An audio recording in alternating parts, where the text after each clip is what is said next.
David Carter believed in simple things. Work hard, stay loyal, and don't make enemies you can't outrun. At 32, he'd built a reputation for being reliable in a city where loyalty was a rare commodity. The streets of Brooklyn had taught him to keep his head down, take care of his own, and never owe anyone a favor you couldn't repay. His mother, Patricia Carter, was the center of his world. She'd worked herself ragged raising him after his father's heart attack, keeping food on the table with 2 jobs and no complaints. Now it was David's turn to care for her, paying her rent and her medications from the modest wages he earned as a professional driver. It wasn't glamorous, but it was honest. David's latest job wasn't just any driving gig.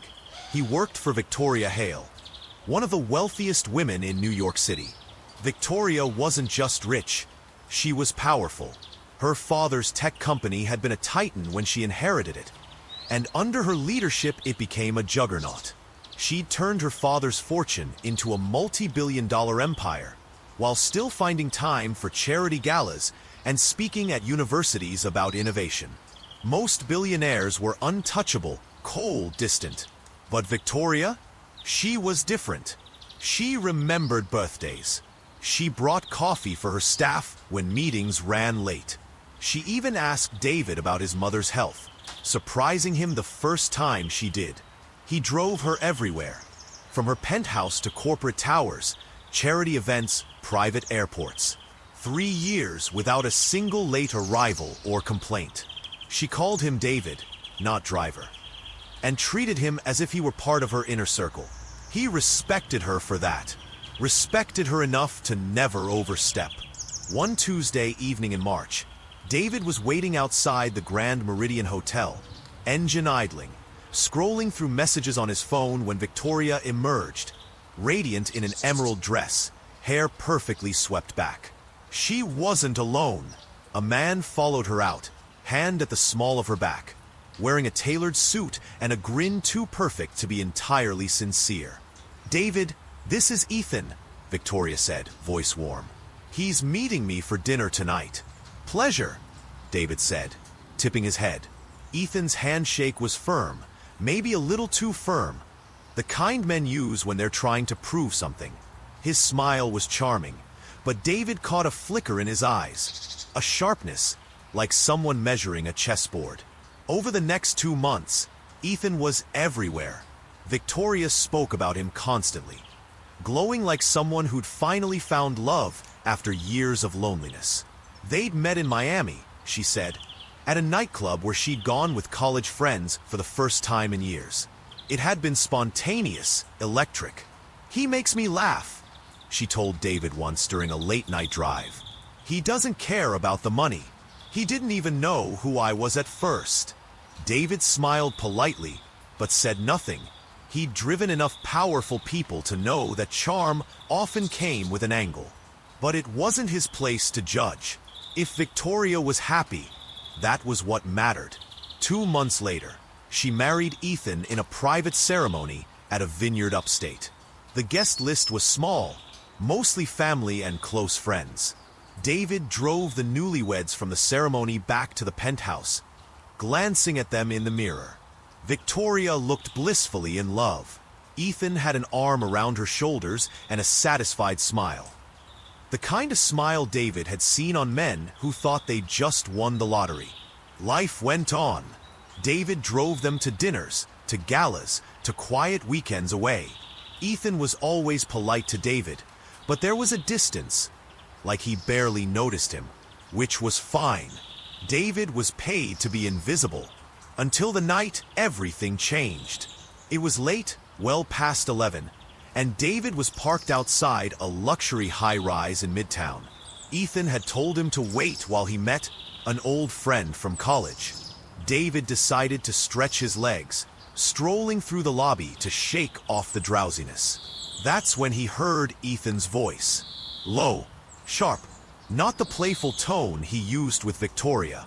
David stopped just around the corner, listening. "Yeah, Thursday night. It's locked in," Ethan said into his phone. "She doesn't suspect a thing. Trust me, she's head over heels." We take her straight to the cabin. Driver won't be a problem. I'll handle him myself. David's heart slammed against his ribs. Cabin? Thursday night? Handle him myself? Ethan lowered his voice further. I want this clean. No screw-ups. We get the money. We vanish. Don't worry about her. She trusts me completely. David slipped back toward the entrance, forcing his expression neutral as Ethan came out moments later. Thanks for waiting, Ethan said casually, sliding into the back seat. Let's head home.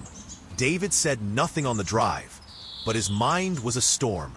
By the time they reached the penthouse, he knew he couldn't stay silent. As Victoria stepped out of the car, he took a breath. Ma'am, could I have a word? Victoria turned, surprised by his serious tone. Of course, David. Is everything all right? He hesitated. Speaking up could cost him his job if he was wrong. But the memory of Ethan's words burned in his ears. Ma'am, I overheard something tonight. Your husband, he's planning something. He mentioned Thursday night. A cabin. Said you don't suspect a thing. Victoria blinked, then let out a small laugh. David, that's absurd. Ethan loves me. Ma'am, please. I wouldn't bring this to you if I wasn't sure. I'd stake my life on what I heard. Her smile faded slightly, but her voice remained calm.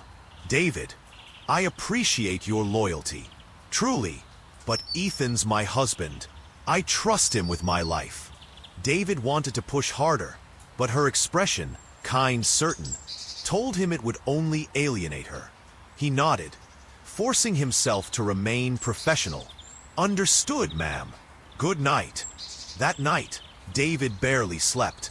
He replayed Ethan's voice in his head over and over. He thought about quitting, walking away, but the image of Victoria's trusting smile made his stomach twist. If Ethan was really planning something, David couldn't abandon her. Thursday night came like a thundercloud. Victoria had stayed late at her office tower, finalizing a deal. Ethan had told David to pick her up and drive her out of the city for a surprise dinner.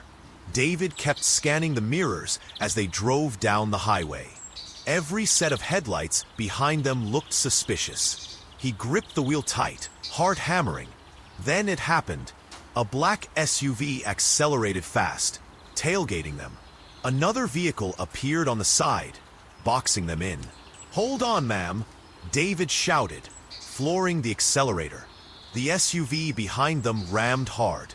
The car lurched forward. Victoria gasped, papers spilling from her lap. David swerved onto the shoulder, trying to shake them. Gunfire erupted, shattering glass, spraying shards across the back seat. Pain exploded in David's shoulder as a bullet tore through him. He fought to control the car, but it skidded off the road, smashing into a ditch. Masked men yanked Victoria from the back seat as she screamed. David tried to fight them off, blood soaking his jacket, but a blow to the head sent him spiraling into darkness. The last thing he heard was Ethan's voice, cold and calm. Get her in the van. Leave him. He's finished. David woke to the antiseptic sting of a hospital room and the steady beep of a heart monitor. His left shoulder throbbed, wrapped in thick bandages, vision blurry. He turned his head and saw his mother, Patricia, sitting at his bedside, clutching his hand as if she could anchor him to the world. David, she whispered, tears streaking her cheeks. Thank God, baby, you're alive. He tried to sit up, pain ripping through him like fire. A nurse hurried in, pressing him gently back against the bed. Don't move too much. You're lucky to be breathing. Lucky. That word felt wrong. Victoria was gone. Taken because he hadn't convinced her to believe him. Because he'd failed. A detective arrived hours later, middle-aged, gruff, with eyes that carried suspicion like a badge. Mr. Carter, I'm Detective Rousseau. Need to ask you a few questions. David told him everything. Ethan's phone call, the ambush, the masked men. Rousseau listened, arms crossed, but something in his expression said he wasn't buying it. So you're saying her husband set this up? That's a hell of an accusation, Russo said flatly. Ethan Hale's been at the station all night. Says he was at a charity dinner when this happened. Lot of witnesses saw him there. He planned this. David's voice cracked with frustration. I heard him. He knew where they were taking her. A cabin. Somewhere remote. You think it's coincidence they boxed us in? Russo scribbled in his notebook without looking up. Look, son, we'll check every lead. But right now, you're the only person claiming this. And you're on painkillers. Rest. The implication was clear. They didn't believe him. That night, after his mother finally went home to rest, David lay awake staring at the ceiling. He thought about Brooklyn, about how he'd grown up watching cops ignore people like him unless there was money or headlines involved. He remembered being 14, sitting on the curb while his best friend Malik got arrested for something they didn't do. The cops hadn't cared about the truth then, and they didn't care now. David's life had always been about loyalty. He'd worked double shifts at a garage to pay off his mother's hospital bills after her stroke. He'd walked away from a lucrative job because the boss treated employees like dirt. He'd taken the driver gig with Victoria because she treated people with respect, no matter their paycheck. And now, she was missing. And the only person who seemed to give a damn was lying in this hospital bed. He thought about Victoria's kindness. How she'd once stopped a meeting just to ask if his mom's surgery went well. How she never looked down on him. Even when stepping out of $3,000 dresses. She deserved better than to be betrayed by the man she trusted most. 3 days later, David signed himself out of the hospital against medical advice. His shoulder wasn't healed, but he could move it enough to drive. He went straight to his apartment, packed a duffel bag with clothes, cash, and his old .38 revolver. A family heirloom from his uncle who'd done 2 tours overseas. Before he left, Patricia caught him at the door. David, you're not going after those people, are you? Baby, let the police do their job. They're not doing anything, Ma, he said, voice tight. She believed in me. I'm not letting her die because no one listened. Patricia held his face in her hands, her eyes full of fear and pride. You're just like your daddy, always running into trouble to help someone else. She pressed a small silver cross into his palm. Keep this with you, and come back alive. David hugged her, then walked out into the cold New York night, heart hammering with purpose. The first step was finding out where Ethan's mysterious cabin could be. David started by tailing Ethan, something he'd never imagined doing when he first got the job. For 3 nights, he watched Ethan leave the penthouse, meet shady men in unmarked cars, and exchange thick envelopes. David took photos with his phone, noting license plates and faces. One night, he caught Ethan in a heated conversation outside a private club. If she's not producing the access codes, make her. Ethan snapped at a tall man with a scar across his jaw. We're running out of time. David clenched his fists. Access codes. That's what this was about. Not just money, but control of Victoria's accounts. On the 4th night, as David followed Ethan's contact upstate, a black SUV cut him off on a lonely stretch of road. 2 men got out, weapons drawn. David barely swerved in time, smashing through a roadside fence and into the woods. He killed the headlights, heart pounding as he crawled out of the car and ducked behind a tree. The men searched for him briefly, then gave up, assuming the crash had done the job. That close call told David 2 things. Ethan knew someone was onto him, and David was running out of time. At dawn, David made his way on foot to a nearby town, shoulder screaming from exertion. He bought burner phones, changed clothes, and rented a beat-up truck under a false name. If Ethan thought he'd killed him, all the better. The breakthrough came when David called a friend from his old garage days, Kenny, who owed him a favor. Kenny ran plates for him and found that one of Ethan's associates owned a cabin near the Catskills. Isolated, no neighbors, perfect for hiding someone. David wasn't going in blind. At a highway diner, he met a man who introduced himself only as Matthews. Sharp suit, quiet eyes, and the kind of calm that screamed law enforcement. "You're Carter," Matthews said, sipping his coffee. "You've been asking questions about Ethan Hale. Good way to get yourself killed." "You with the cops?" David asked. "Not exactly. Let's just say I've been watching Hale a lot longer than you have. He's tied to a crew that's been running high-end kidnappings for years. Only problem is, no one's lived to talk about it." Matthews leaned in. "You want to find Victoria Hale? I can help. But we do this my way." David didn't trust easily, but something in Matthews' voice rang true. "Fine. What's the plan?" Matthews smiled faintly. "First, we gear up. Second, we find that cabin. Third," he set his coffee down, "we make sure she gets out alive." David nodded. "And Ethan?" Matthews' eyes went cold. "Ethan will face justice, one way or another." As they left the diner, David felt a spark of hope for the first time in days. He wasn't alone anymore. And if Ethan thought the driver he'd left bleeding in a ditch was out of the picture, he was about to get a very unpleasant surprise. The forest was dark, almost absolute, with only the moon's silver light filtering through the dense canopy.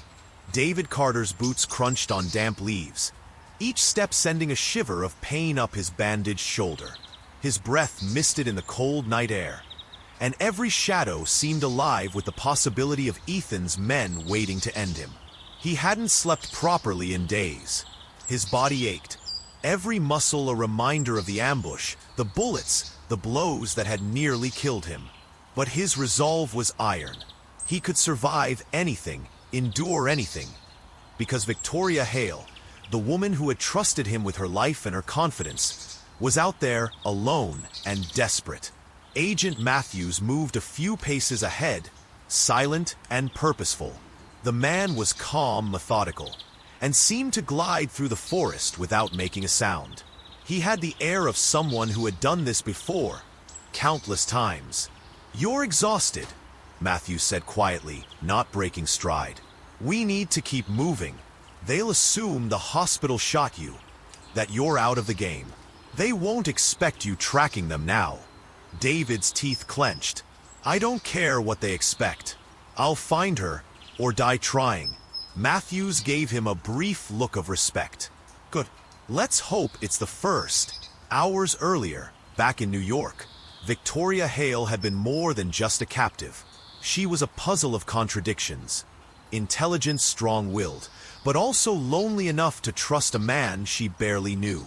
Memories of her early life surfaced for David as he pressed forward. He had driven her to countless events, overheard conversations she thought were private, and learned that behind the billionaire image was a woman who had fought to be respected in a male-dominated industry.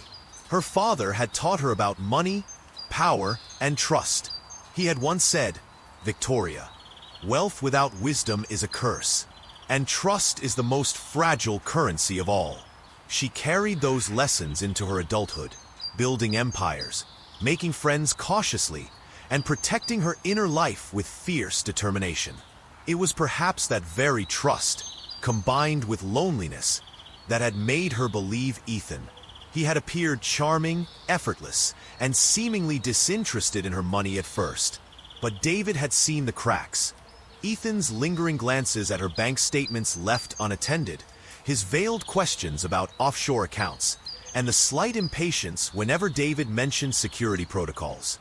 Victoria, dazzled by love, had ignored them. David's mind replayed every moment. The night Ethan had whispered into the phone about a cabin. The very moment that had set this nightmare in motion. The pieces all fit now. The surveillance, the staged accidents, the hired men who had chased him off the road. Ethan wasn't just greedy. He was calculating, ruthless, willing to destroy anyone in his path to get what he wanted. The trek through the forest was arduous. Streams cut through the path, roots threatened to trip them, and branches whipped at their faces. Yet David pressed on, fueled by adrenaline and the image of Victoria, bound and terrified, waiting somewhere just ahead. Matthews occasionally stopped to scan their surroundings, silently communicating with hand signals that conveyed warnings about traps or ambush points. Several miles in, they came upon a makeshift campsite. Ashes from a small fire still glowed faintly, and discarded wrappers hinted that Ethan's men had been here recently. David crouched low, surveying the perimeter. "They're close," he whispered. Matthews nodded. "Yes, and they know someone's coming. We need to move carefully. There's a ridge ahead. We can use it to observe the cabin without being seen." As they approached the ridge, David's eyes finally caught sight of it. A secluded log cabin, tucked into the trees, windows shuttered, almost invisible to anyone who didn't know its location. A single light flickered inside, and through the cracked blinds, he saw movement. Shadows of men moving with purpose. He swallowed hard. Victoria was in there, somewhere, and time was running out. Matthews placed a hand on his shoulder. "You need to stay focused. We'll get her out, but this is going to be messy. You ready?" David nodded. "I've never been more ready for anything in my life." They circled the cabin, taking note of entrances, guards, and vantage points. Matthews whispered instructions. "Create a diversion, secure the exits, and neutralize threats quietly if possible." David's pulse quickened. He had never engaged in a fight like this before, but he had driven through enough danger, had seen enough violence to know instinct would guide him. Inside the cabin, Victoria was seated on a chair, hands bound, her blonde hair falling over her shoulders. Her eyes were wide, scanning every corner, her mind trying to reconcile the man she loved with the man orchestrating this nightmare. Ethan stood before her, furious at the delay.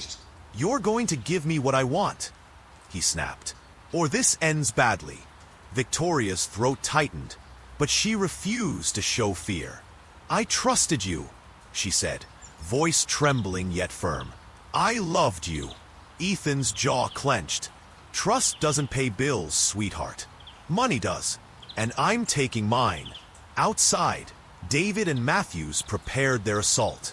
David gripped his revolver, heart pounding, hands shaking from both pain and anticipation. He remembered every lesson from the streets of Brooklyn. How to move silently, how to read people, how to survive when the odds were stacked against him. The first strike was silent. Matthews disabled the generator, plunging the cabin into darkness. Shouts erupted as Ethan's men fumbled for flashlights and weapons. David moved like a shadow, entering through the side window he had scouted earlier. Victoria gasped as a figure appeared, silent and determined. "David," she whispered. "I'm here," he said, voice low but resolute. "Hold on. I'm getting you out." Chaos erupted inside.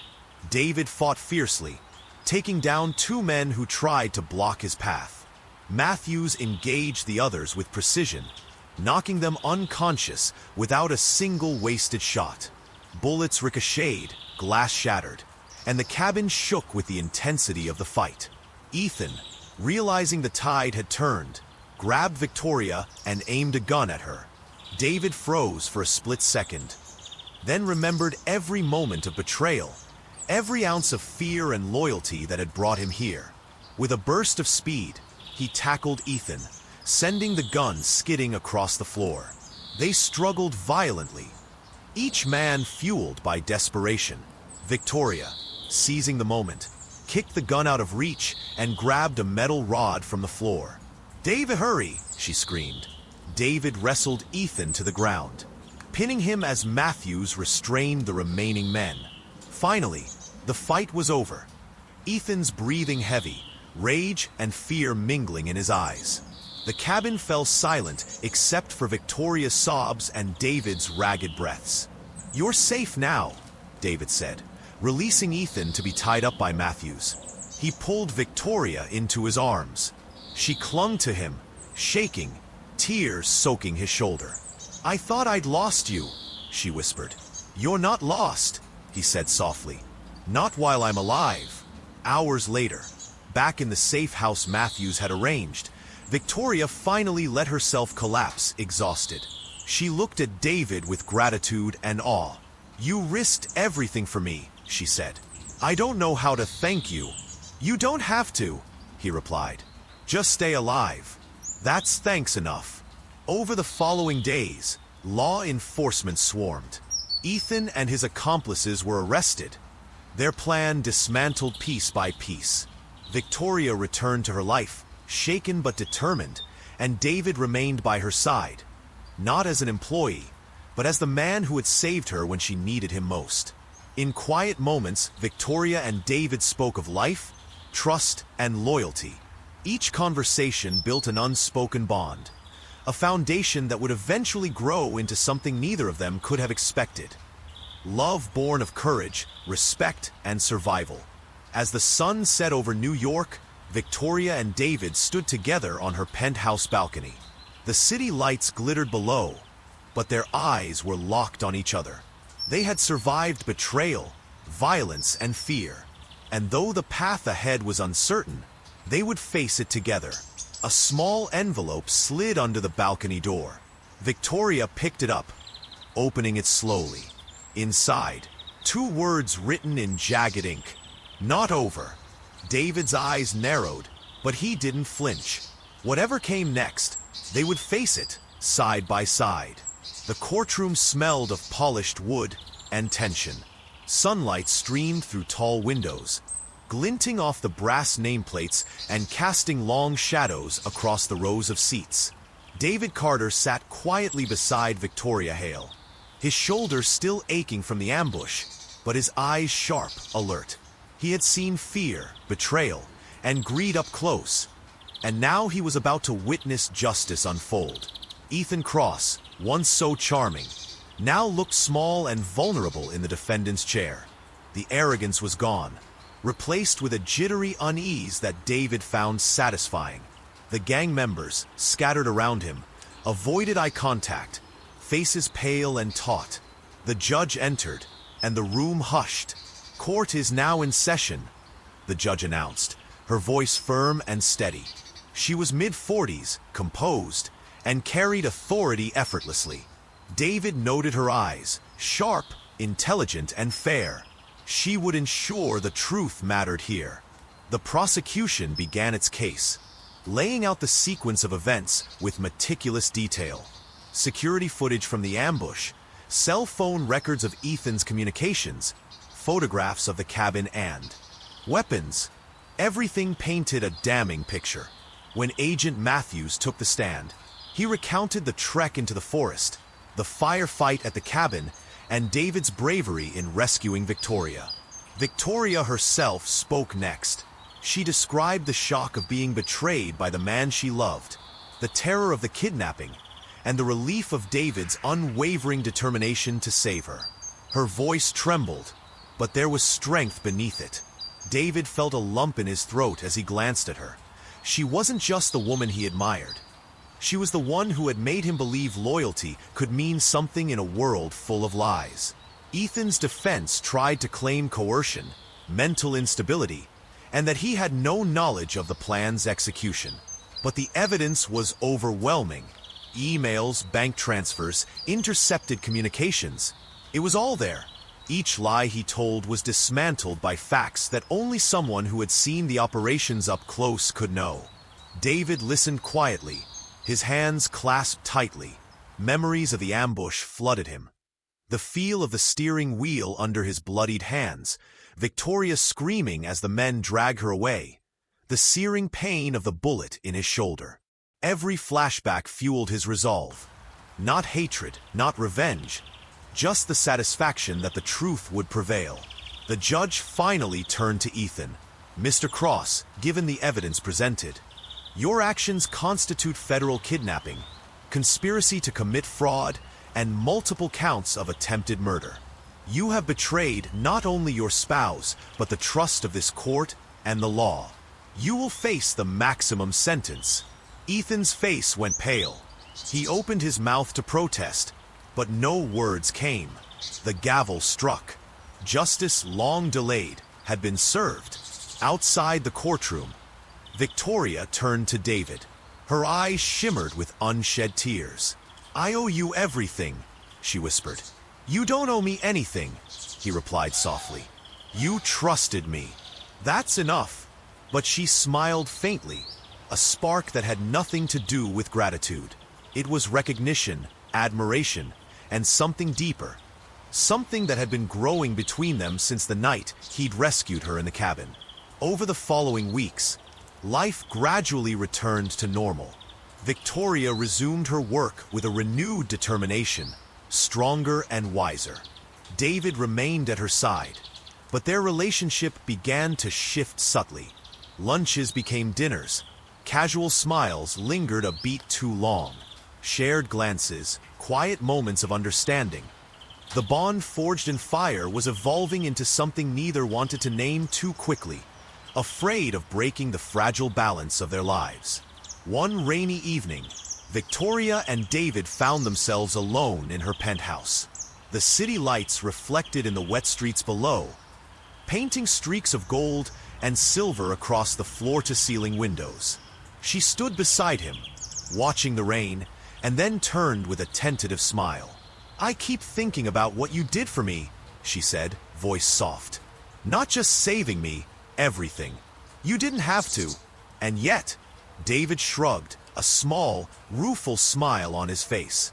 "I didn't do it for thanks. I did it because it was right. Because you're worth it." Her eyes locked on his, searching. And in that instant, the distance between them evaporated. Slowly, she reached for his hand. "David, I don't just respect you. I need you." He pulled her close, their foreheads touching. "And I've needed you too," he whispered. They didn't rush, didn't force words. The past, the fear, the near-death experiences had taught them patience. Their love was built on trust, courage, and shared survival, unshakable. Months later, under a canopy of autumn leaves in Central Park, David and Victoria exchanged vows. No media, no flashing cameras, just the people who mattered most.